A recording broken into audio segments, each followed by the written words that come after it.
David, where are your father's books? My son looked up from his phone, barely meeting my eyes. What books, Mom? The books from the study. The mahogany bookshelf. Your father's collection. My voice was steady, but my hands weren't. I'd walked into what used to be Robert's study that morning to find empty shelves where 40 years of carefully curated first editions had stood. Oh, those! David rubbed the back of his neck, that gesture he'd done since he was a boy when he knew he'd done something wrong. Jennifer said they were taking up space. She needed room for her home office setup. I stood there in my own hallway, in the house I'd lived in for 37 years, the house where I'd raised David, the house where my husband Robert had died just 18 months ago, and I couldn't find the words. Where are they, David? Donated. To Goodwill, I think. Or maybe half-price books? She handled it. Jennifer. My daughter-in-law of 3 years who'd moved into my guest room 2 weeks ago. Temporarily, they'd said.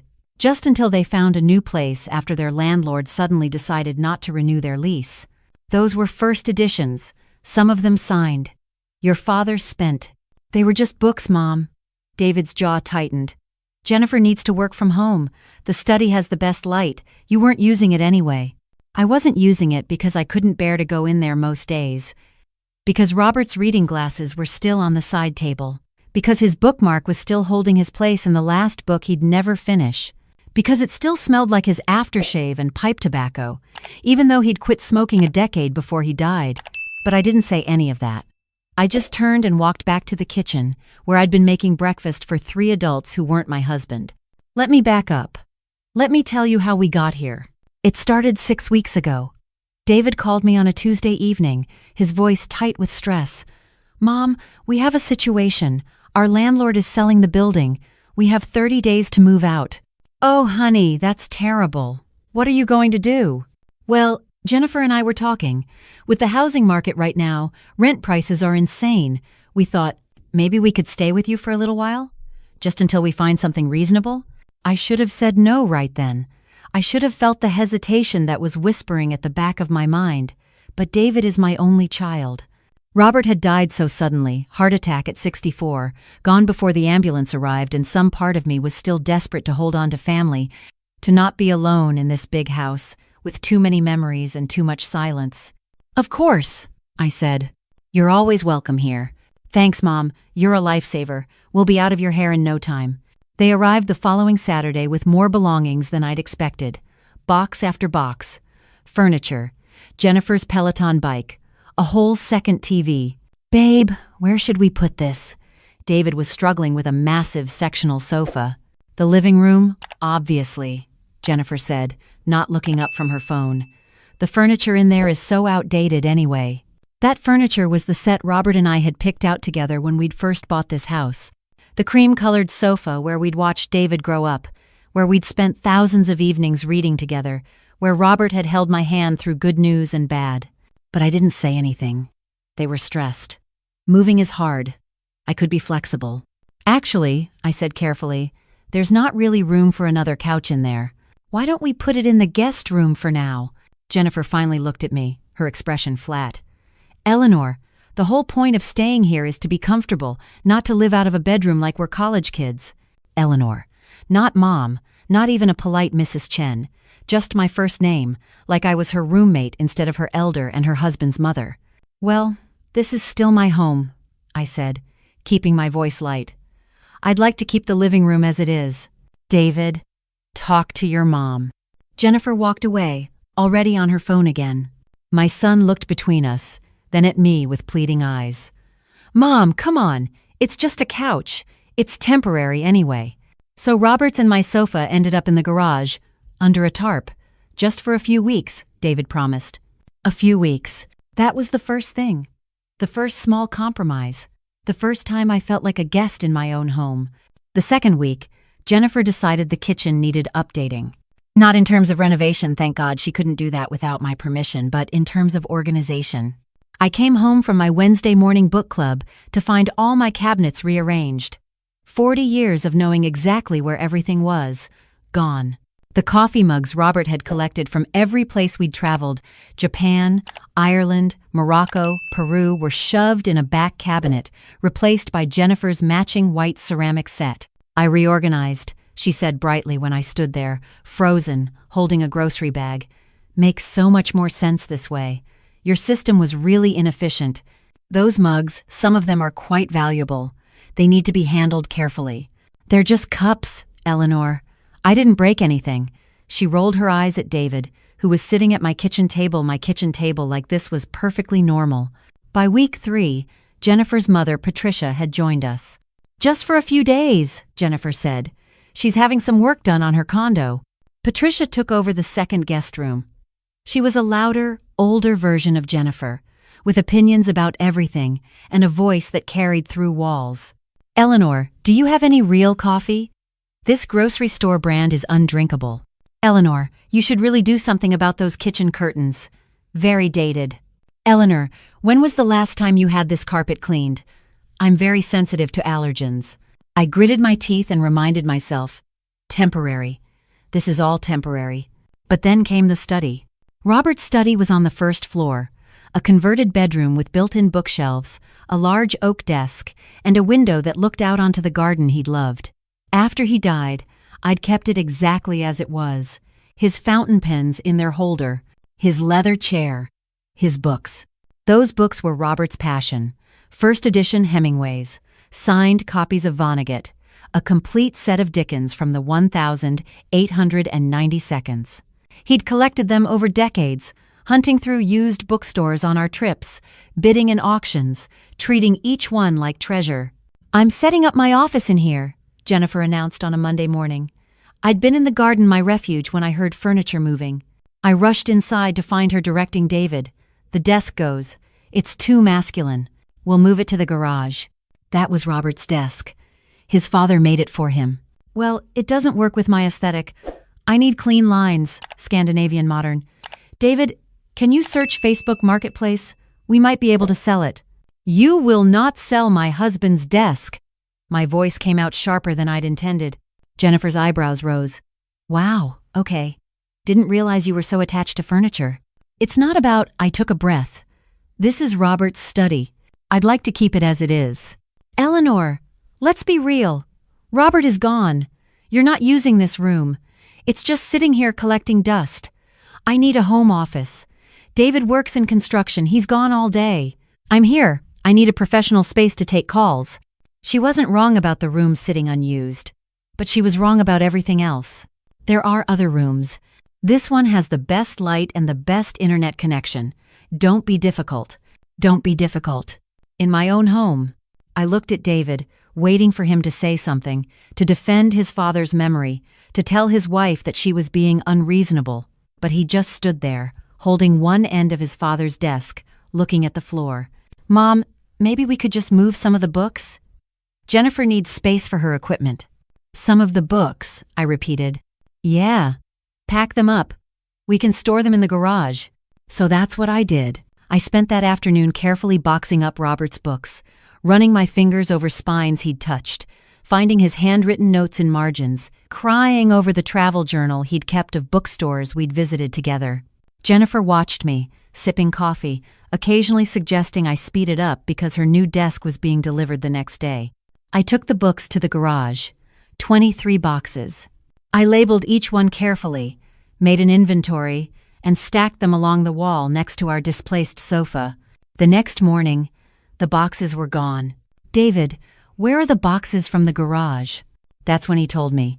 Donated, Goodwill, half-price books, gone. Jennifer said she cleared out some old junk from the garage. Wait, Mom, what's wrong? Why are you crying? I couldn't speak. I just walked away. In the bathroom, I locked the door and sat on the edge of the tub. This was the same tub where I'd bathed David as a baby, where I'd hidden to cry when Robert was diagnosed with the heart condition he'd ignored, where I'd come after the funeral to finally break down alone. I heard Jennifer's voice from the hallway. God, David, your mom is so dramatic. They were just books. She wasn't even reading them. That was week 3. Week 4 was when Patricia suggested they should all stay long-term. We were eating dinner at my table. food I'd cooked because Jennifer didn't really do cooking when Patricia said, "You know, Eleanor, this arrangement is working out well for everyone. You must get lonely in this big house by yourself. It's nice for you to have company." "It's temporary," I said quietly, "until they find a place."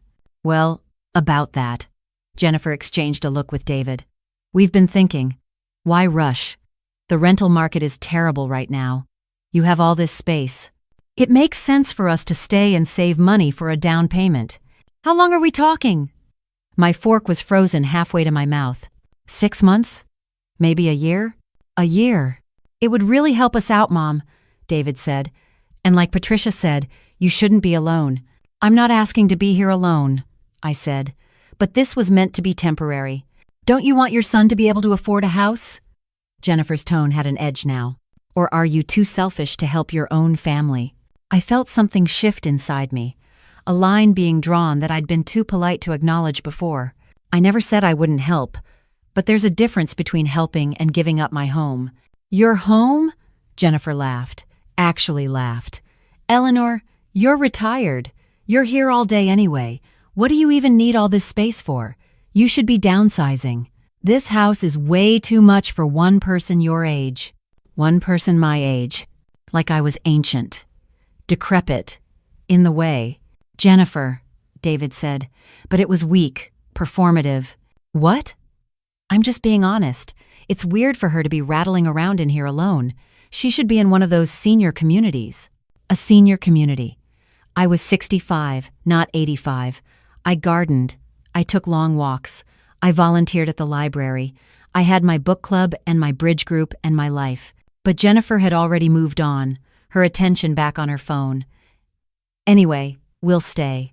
It's settled. We can contribute a little to groceries or whatever." It wasn't settled. I hadn't agreed. But somehow, the conversation had moved on, and I was left sitting there with my mouth slightly open, words caught in my throat. That night, I couldn't sleep. I lay in bed. Robert's side was still empty. I still couldn't bring myself to sleep in the middle and tried to figure out how I'd lost control of my own home. The next morning, I decided to talk to David alone. I waited until Jennifer had left for her Pilates class and Patricia had gone to her bridge game. "David, we need to talk about this arrangement." He sighed like I was already being unreasonable. "Mom, please don't make this harder than it is." "I'm not trying to make things hard, but Jennifer is talking about staying for a year. That's not what we agreed to. Plans change. We can't afford a house right now. Then rent an apartment. There are options. Not good ones. Not in our price range." He paused. "Look, I know Jennifer can be direct, but she means well. She's just stressed about money. David, she threw away your father's books. First editions, some of them were worth thousands of dollars." He waved a hand dismissively. "She didn't know that. And honestly, Mom, you're holding on to the past. Dad wouldn't want you living in a shrine." That stung. Deeply. "I'm not living in a shrine. I'm living in my home, with my memories. That's allowed." "Of course it is, but you also need to think about the future, about family, about helping us when we need it." "I am helping you. You've been here for a month rent-free, and you've made us feel guilty about it every day." "That's not true." "It is. Jennifer says you give her dirty looks all the time, that you make her feel unwelcome." "David, she threw away your father's books without asking. She took over his study. She's talking about me moving to a senior community. How should I make her feel? Welcomed? See? This is exactly what I mean. You're so focused on what you've lost that you can't see what you still have. You still have me. You have a daughter-in-law. We're family." But it didn't feel like family. It felt like an invasion. Still, I backed off. I didn't want to lose my son. He was all I had left of Robert, of the life we'd built together. I told myself I could endure this. It was just a year. I'd survived worse. Then came week 5. I came home from grocery shopping to find Jennifer and Patricia in the kitchen with a real estate agent. "Oh, Eleanor, perfect timing," Jennifer said brightly. "This is Marcus. He's helping us evaluate the house." "Evaluate? For sale." Jennifer said it like it was obvious. "Marcus says with this location and square footage, we could get at least $800,000, maybe more. After paying off your mortgage, we'd have a great down payment for something newer. My grocery bag slipped from my hands. A jar of pasta sauce shattered on the floor. "Excuse me? Okay, hear me out before you get upset." Jennifer held up her hands. "You said yourself you don't need this much space. We sell this place. Split the money, you get most of it, obviously. It's your house and you can get a nice little condo. We can get a starter home. Everybody wins. This is my home. It's just a house, Eleanor. This is where I raised my son. Where my husband died. Where every memory I have of 40 years lives. Which is exactly why you should sell," Patricia chimed in. "Too many sad memories. Fresh start. Get out." My voice was quiet. Eleanor Jennifer started. "Get out of my house!" I screamed it. Actually screamed, something I hadn't done since David was a toddler. The real estate agent grabbed his folder and practically ran. Patricia looked shocked. Jennifer looked offended. "There's no need to be hysterical," Jennifer said coldly. "You brought a real estate agent into my home. You're trying to sell my house without my permission. And I'm hysterical? We were just exploring options. God, you're so unreasonable." "Where's David?" "At work, obviously. Someone has to make money in this family." That was it. The final straw. I walked to my bedroom, locked the door, and called my lawyer. Margaret had handled Robert's estate. She'd known us for 20 years. When I told her what was happening, she was silent for a long moment. "Eleanor, I'm so sorry. But legally, they can't sell your house. It's in your name alone." "I know that, but I want them out. They're tenants now, legally speaking, even without a lease. You'll need to give them proper notice." "Fine. How do I do that?" "I'll draft an eviction notice. Technically, since they don't have a lease, you can give them a 30-day notice to vacate in Illinois." "But Eleanor, this is your son we're talking about. Are you sure?" I thought about Robert's books in a landfill somewhere. About his study, stripped and sterile. About being told I should move to a senior community. About the real estate agent measuring my home like it was already gone. "I'm sure." Margaret drafted the papers. I had them delivered by a process server the next morning, while Jennifer was at Pilates and David was at work. When David came home that evening, he found the papers on the kitchen table. "Mom, what the hell is this?" I was making tea, my hands remarkably steady. "It's an eviction notice. You have 30 days to find somewhere else to live." "You're evicting us?" "Yes." "Your own son?" "My son who let his wife throw away irreplaceable family heirlooms. My son who let her take over my home. My son who stood by while she brought a realtor here to sell my house without my knowledge or consent." Jennifer stormed in from the study. "You crazy old woman, you can't do this." "I can and I am. Margaret says it's completely legal. You're not on the lease because there is no lease. This is my home. I want you out." "David, are you going to let her do this?" David looked between us, and I saw him making a choice. I saw it in his eyes. He chose her. "Mom, this is insane. You're throwing away your family over what? Some old books? Some furniture?" "No, David. I'm reclaiming my home. My life. My dignity. We have nowhere to go. You have 30 days. Use them wisely." "I can't believe you're being so selfish." Jennifer's face was red. "After everything we've done for you, keeping you company, giving you purpose." "Done for me?" I laughed, and it sounded harsh even to my ears. "You've done nothing but disrespect me, my home, and my late husband's memory. You've treated me like an inconvenience in my own house. And then you tried to sell it out from under me. That was just an idea. We weren't actually going to get out." Mom, David started. "Both of you. I want you out of this house tonight. You have 30 days to completely vacate, but I want you sleeping somewhere else starting now." "We have nowhere to go," Jennifer shrieked. "You could try your mother's condo. I believe her remodeling should be finished by now." Patricia appeared in the doorway. "Now, Eleanor, let's all calm down. You too. Out." I stood there in my kitchen, this kitchen where I'd made thousands of meals, where I'd fed my son breakfast before school for 12 years, where Robert and I had danced when David had gone to college, and I didn't move. They argued for another 20 minutes. They threatened. Jennifer cried actual tears and said I was ruining their lives. David said I'd regret this, that I was choosing pride over family, that I'd end up dying alone in this house with no one to care about me. I stood there and didn't flinch. Finally, they started packing. It took them 3 days to get all their things out. 3 days of slammed doors and muttered insults and boxes being thrown into cars. Jennifer tried to take my coffee maker. We paid for half the groceries. We should get something, but I stood there and waited until she put it back. On the 3rd day, David stood at the door with the last box. "I hope you're happy," he said. "I'm not happy. I'm heartbroken. But I'm also standing up for myself. We needed you. You needed my house. There's a difference." He left without saying goodbye. That night, I walked through my home. Their furniture was gone. Their clutter was gone. The house felt enormous and empty and quiet. But it was mine again. I went into Robert's study. Jennifer had left her standing desk, probably because it was too big to fit in their car. I called a donation service the next day. I couldn't replace the books, but I could start over. I ordered new bookshelves. I joined an online community of book collectors. I started rebuilding Robert's library, 1 volume at a time. Some would never be replaced, the signed copies, the ones with his notes, but I could try. I moved the cream-colored sofa back into the living room where it belonged. I put Robert's mugs back in their place of honor. I existed in my home again, not as a guest, not as an inconvenience, but as the person who belonged there. 3 months later, David called. His voice was tight and formal. "Mom, I wanted to let you know we found a place. A rental. It's small, but it's ours." "That's good, David. I'm glad." Silence.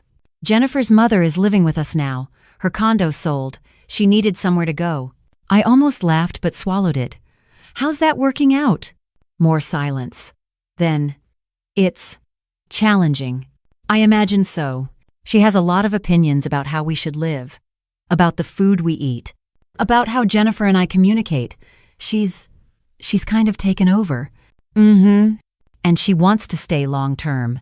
Says she's lonely in her new condo. That family should stick together." "I see." A long pause. I could hear him breathing. I could picture him rubbing the back of his neck. "Mom, I think I understand now. What we did. How it felt."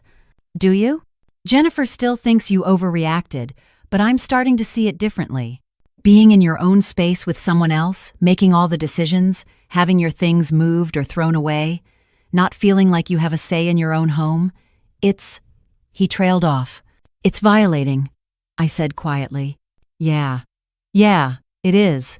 "I'm sorry you're going through that, David. I really am." "Are you?" He sounded bitter. "You're probably enjoying this." "I'm not. You're my son. I don't want you to suffer, but I do hope you're learning something from it." He hung up without saying goodbye. 2 weeks later, a letter arrived, handwritten, on nice stationery, from David. It was an apology, a real one. 3 pages of him acknowledging what they'd done, how they'd treated me, how he'd failed to protect his father's memory or his mother's dignity. He didn't ask to come back. He didn't ask for forgiveness. He just apologized. I cried when I read it. Not sad tears, relief tears. I wrote back. I told him I forgave him. I told him I loved him. I told him that if he ever needed advice on how to set boundaries with his mother-in-law, I had some experience I could share. I even added, "The guest room is always available. For visits. Short visits." He called a few days later. We talked for 2 hours. Really talked, for the first time in years. He and Jennifer are in counseling now. She still doesn't think she did anything wrong, but she's starting to understand why her approach was problematic. They're working on it. Patricia moved out after Jennifer finally stood up to her, using some of the same words I'd used when I'd evicted them. I felt a small, petty satisfaction in that. As for me, I'm still here in my house. Robert's study is slowly filling up with books again. I found a signed Hemingway last week at an estate sale, not the same one Robert had, but close enough. I put it on the shelf and felt him smile. I have my book club, my bridge group, my garden, my life, and I have my dignity, which I nearly lost but fought to keep. Sometimes I'm lonely. Sometimes the house feels too big and too quiet. Sometimes I wish I could have handled things differently, found some middle ground where everyone was happy. But then I remember Jennifer measuring my kitchen, David carrying his father's desk to the garage, the real estate agent's folder full of comps for my home. And I remember that some battles are worth fighting. This house is mine. My memories are mine. My life is mine. And I'm not giving any of it away ever again.